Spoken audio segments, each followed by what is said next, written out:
Welcome to Deges Dragons. I thought this was going to be hard, but... Welcome to Deges Dragons. Who wants some of the Ripper? Fair state champs, baby. Woo! He's clearly Catholic. I'm a man of the people. Shattered world. Ripper knows. Ripper always knows. And welcome to another episode of the Degecast, the supplemental podcast for our YouTube show, Deges and Dragons. I'm your host, Nate Lindberg, and you can find me all over social media at Nate Lindberg. And you can follow our brand on Facebook, Twitter, and most importantly, YouTube at Degetime. Now, do you want to be a part of this show? Please do join us. Email us, degetime@gmail.com, or leave us a voicemail at the Degetime official voicemail line at 617-506-9686.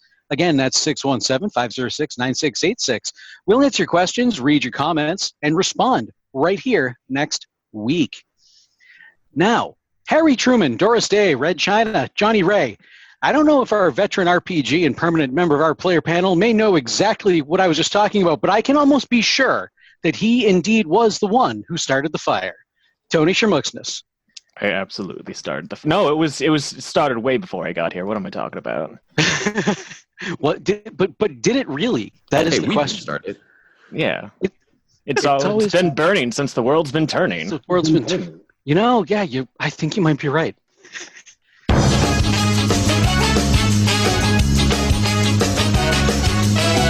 Now, he's into superstitions, Thundercats, and Dragon Ball. He's our therapy expert. And thank God, he's not Paul. He'll make you make a character for his upcoming game. And after this intro, he'll never be the same. He's our Dege Master. His name is Conrad Audet. They're just staring at me right now. Nate is truly living La Vida Loca, making that intro for me. We could have got copyright striked. I had no idea that was about to happen. I was like dumbfounded the whole time. Oh, jeez. Once it was done, like we're on a video call right now. When it was done, they're just both staring at me like, "What the hell?" Oh, God, that just came to me this afternoon. Like, I was on a random 90s playlist on Spotify, and all of a sudden, Livin' La Vida Loca came up, and I don't know. It just happened. It all just happened, you know? So that was the thing. That was the thing that happened. Ricky Martin made you go insane. I was never the same. Yes. No segue off that. Yeah. I say, speaking of taking away pain. Taking away the pain. Conrad, take away mine. So, if you watched yesterday's episode, you know that it was quite fiery and hot. Perhaps something to do with these intro songs. The heat that was affecting the players over and over and over, while they miraculously kept flipping into worse and worse situations. So I just wanted to touch briefly on resiliency. It's a very popular term in the psych world right now, mostly because basically everybody 18 and over believes that everybody younger just doesn't have any.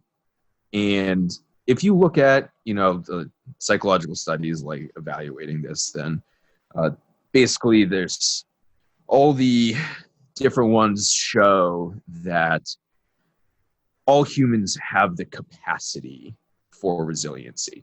Because if there's one thing that humans have done well over the centuries, it's survive. And we're like cockroaches.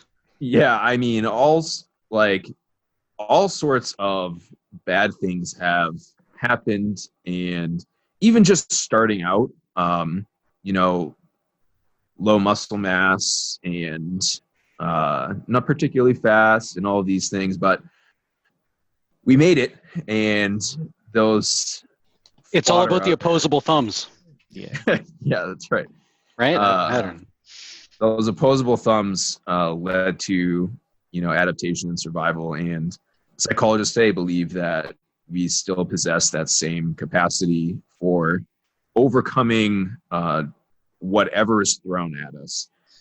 And that's been ingrained for a long time. So something that's done now is the concept of failing forward and just boosting confidence and, to try, because that's kind of what it's leading to is lethargy and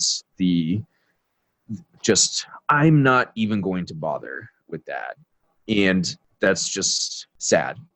Effectively, like the encouragement of like youth to get out there and try and to and learning that failing isn't bad, because failures are what lead to new inventions and new needs and new adaptations. And also maybe just success comes out of your failure. And I think like a pretty good example is from my personal life first. I was going to say bubble wrap. Bubble wrap. It was originally designed as wallpaper, but then they failed forward and they became the king of the packaging industry. Sorry, I didn't mean to cut you off. No, that's fine. And I'm sure there are hundreds, thousands of examples of things like this over the course of history. But just looking back at when I was 18 and applying to colleges, and I didn't get into the first school I want to get into, and looking around, and at that time I felt like a failure that I wasn't able to get into my first choice. But ultimately, I met my wife there the very first day, and she's probably one of, if not the best part of my life. So the fact that I felt like a failure one day, and then the next day, it didn't make me say, oh, I'm not going to go to college, period, because I didn't get into my first choice. I still went. I still tried, and because that's the of that, thing. Yeah. And because of that, I'm very happy with my relationship now. And that was, I considered to be a huge success now. So, just, it's so cliche to say, but, like the doors closed, the windows opened. And that's really kind of the same concept though. When you feel like a failure one day because something didn't go your way. And if you just say, I'm not going to bother anymore, then you'll never be able to discover what else is out there or succeed, the next day. Because you just need to move forward. Yeah. No, I was going to say, I can kind of relate that to actually this entire project, the Degecast, Deges and Dragons, the whole thing. So, as we've talked about over, the past few or handful of episodes, especially with Shattered, we ran into a lot of different technology issues just throughout the course of this game. And these guys don't even really know the half of it too, because I've run into a lot of issues just with the, programs crashing and save files getting corrupted. And I've got to revert to my backup save file that's, from 2 days ago, because, why do I back up my save files every so often like I should, but just random things like that. And it's like, it gets me down. I'm just like, oh my God, what the hell? Why am I even bothering? What am I doing? And it does, a lot of times things don't come out exactly the way I want them to, or whatever. And the finished product, I'm happy with the finished product most of the time, don't get me wrong. But a lot of the times I'm just like, what am I doing? I'm spending countless hours and hours and hours and hours doing this stuff, and I enjoy it. I like it, and I like what we're doing. But I'm sure you guys understand, after doing something very, very tedious for hundreds of hours, it's like, oh God. And that's how I felt, especially before we launched and we actually debuted, because it's like, all I wanted to do was get these episodes out there and get this thing going for everybody for the world to see and all that. But now here we are, and we've launched, and we've had a pretty good response. We've gotten a lot of help from the developers themselves. We've formed relationships with developers. We've formed relationships with people like Jack and the Bodana group. And just every day it seems like something happens, and we kind of just our network, our web of networking kind of grows, and it's all of a sudden kind of like, oh, that's why I put all that hard work into it. Okay, I get it.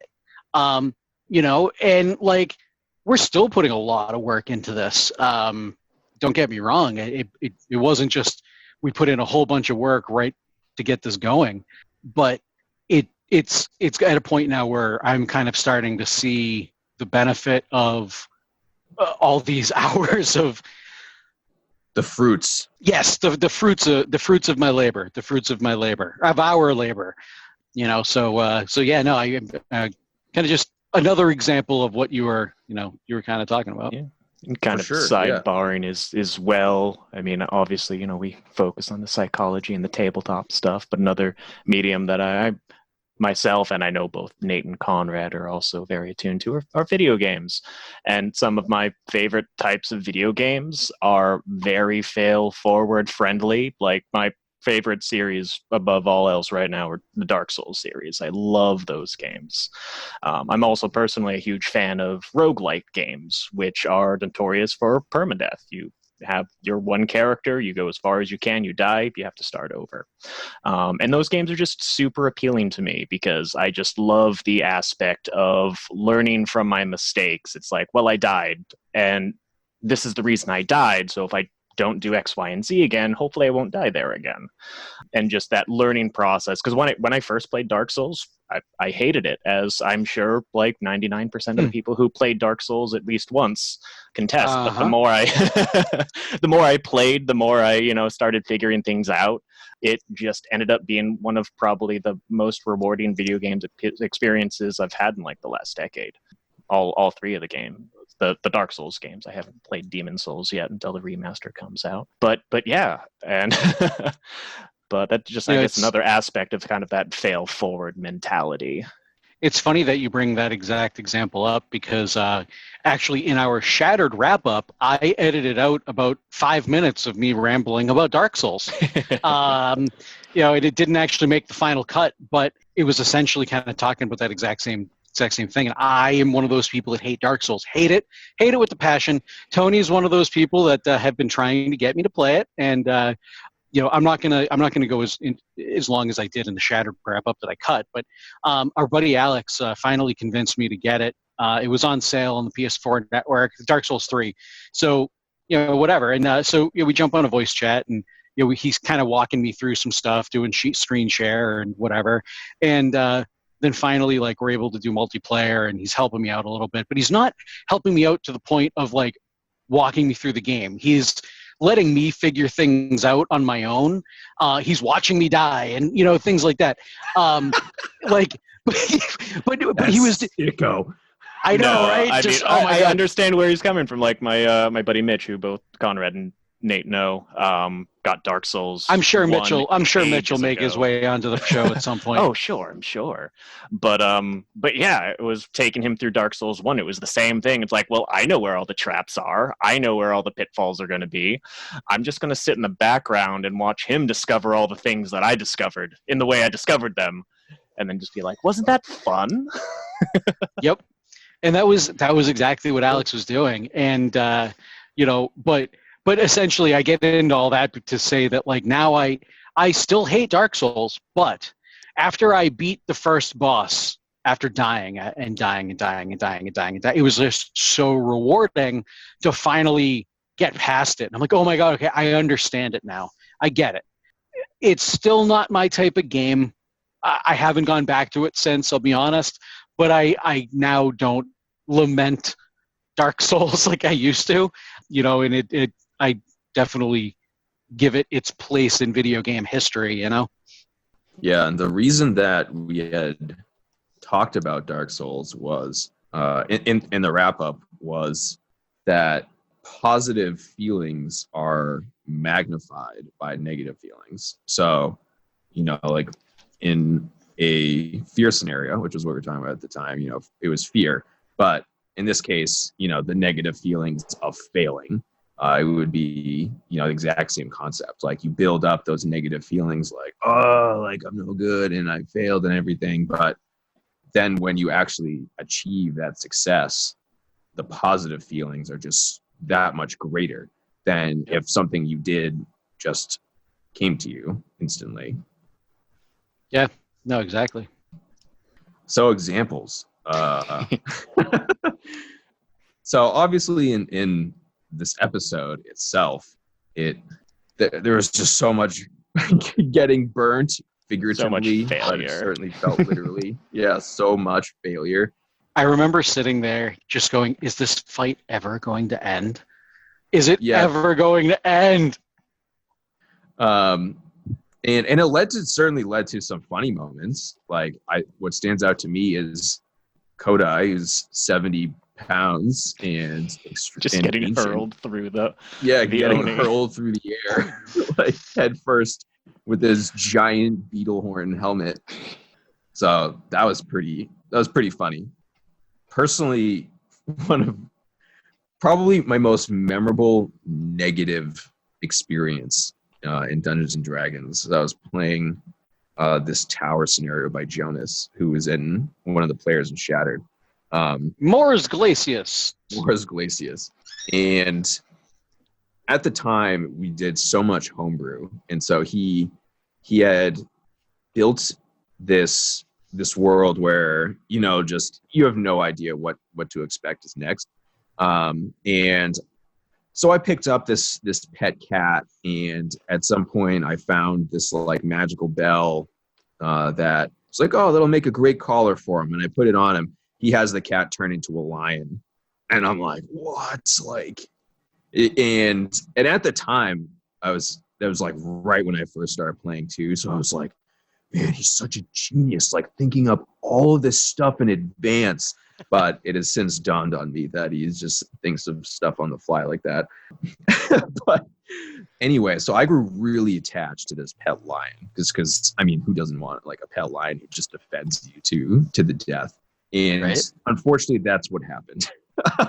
I stepped into this boss fight, and so we're fighting it, and I botch on this attack roll for lion, and that was also at the time where we treated like botches, so the roll of one, the critical failure, as like a truly like horrendous failure, and same with like critical successes. So a botch in it's this giant boss, and Jonas also used something called God points, which is another homebrew thing, but you had a secret amount before the game started, and you can use them to re-roll. But if you use more than you have, then the gods effectively smite you for taking advantage of their kindness.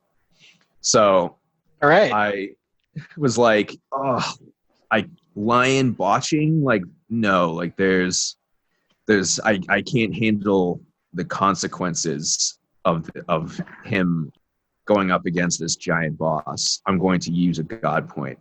Turns out I then incurred the wrath, and so it was treated essentially as like an ultra, like ultimate botch. And so, and the way he played it out too was so sad. It's like lion turns around and gives you this look as you roll the botch, like, oh no. And so I'm like, oh no, like what's gonna happen to him? I gotta use the god point. So he gets smashed, and I'm so distraught, like out of game, in game, and I'm really into playing, like truly role playing out, like no matter what the negative consequences are for the rest of my party. So I'm just like, no, I can't. I just can't. And so I just leave the room and close the door behind me, and I just like in real life. In real life or in the game. Oh, okay. All right. Okay. In game, I have my character walk out of this boss fight and just close the door behind me and start weeping. And all the other players are just like, "What are you doing, man?" And I'm like, "Lion just died. Have some sympathy."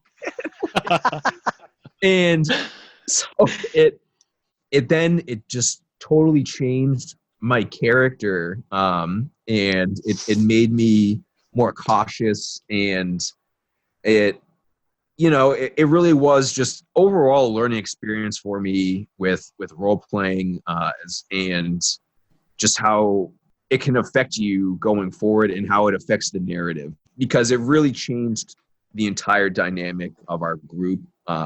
Nobody could trust me after that. And but it led to great story moments, despite it being horrible and traumatizing. No, I'm kidding. I mean, I do remember it 13 years later, but it really did, it just shaped the narrative in a new way. And I think that's it translates to life well, that, failure and things, they're just shaping the narrative of your life in a new way. And I think that's a really good way to look at it. So that's my example, and I'll let the others take it from here. Tony, do it up. Yeah, so I don't exactly have one necessary scenario in mind, but more so a character as a whole who is notorious in my gaming group to have just a legacy of failures and bad die rolls.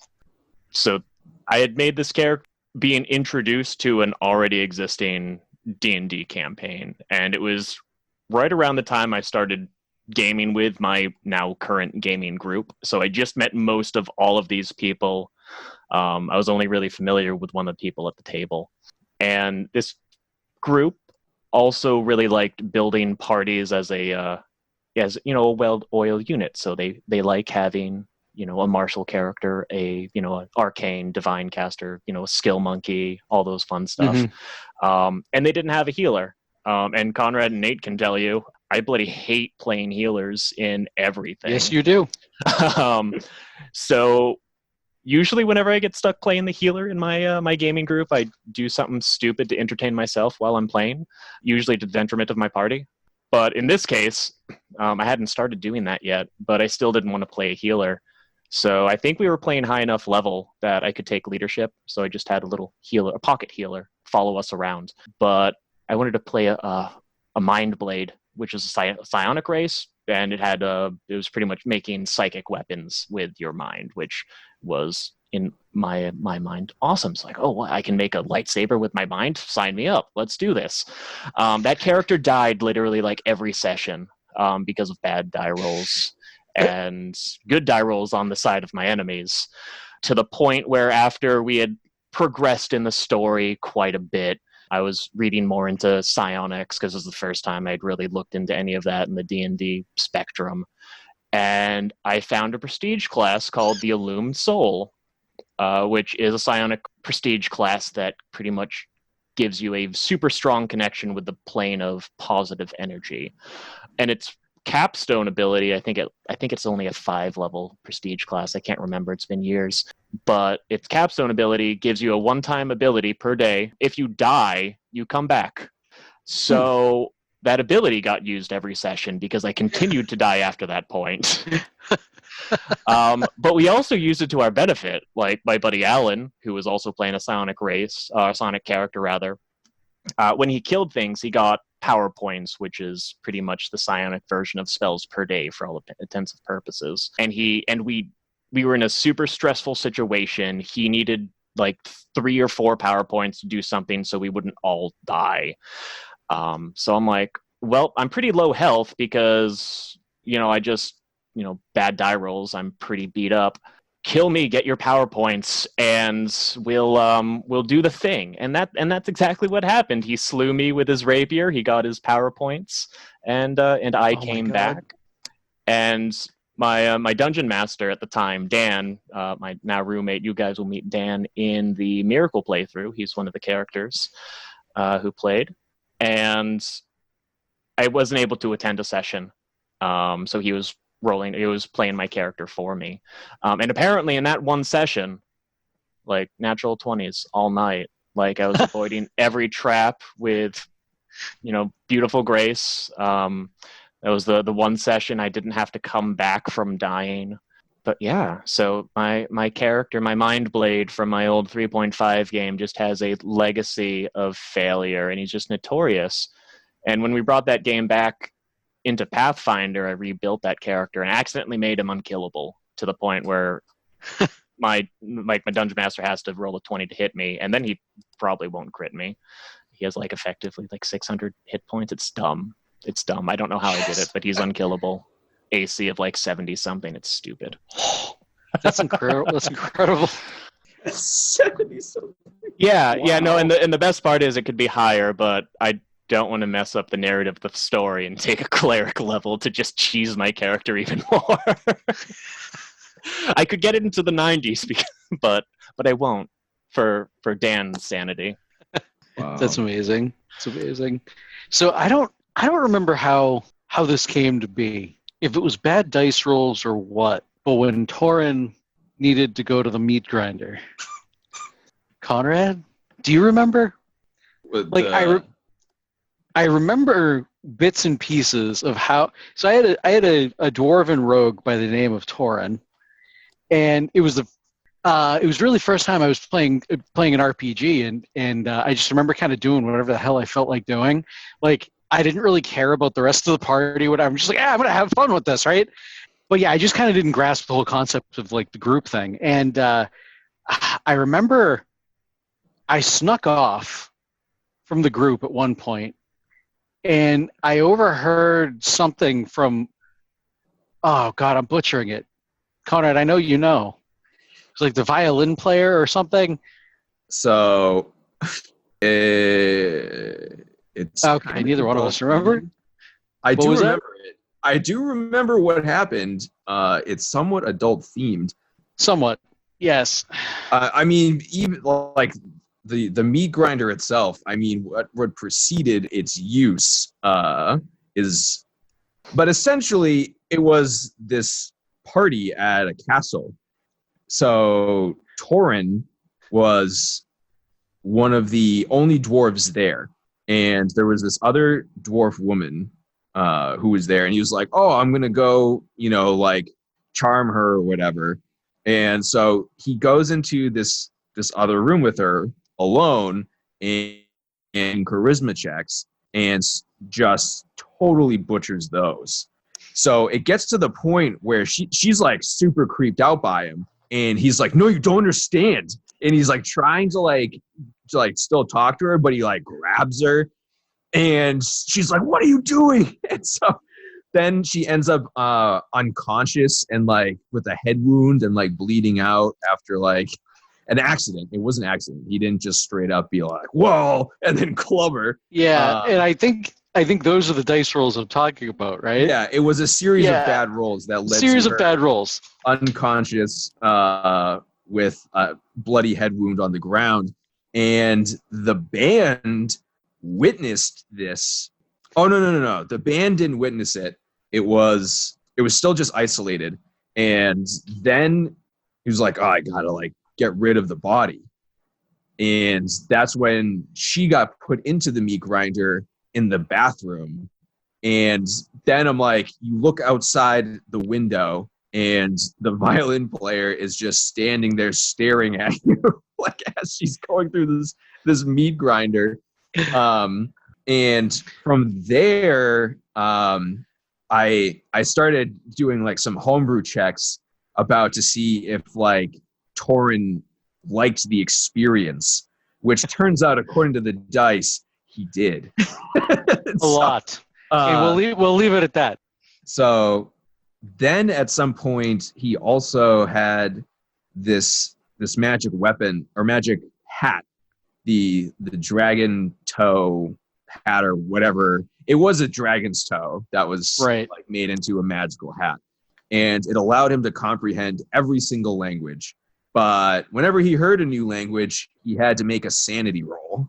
So his Yep. sanity started going, and it really only amplified what was going on with the meat grinder. So, yeah, so bad roles can really shape a character. So that has been another episode of the Degecast. My name is Nate Lindberg. You can find me all over social media at Nate Lindberg.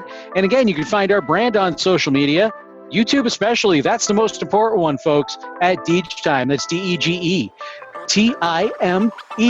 And you know what? One more time.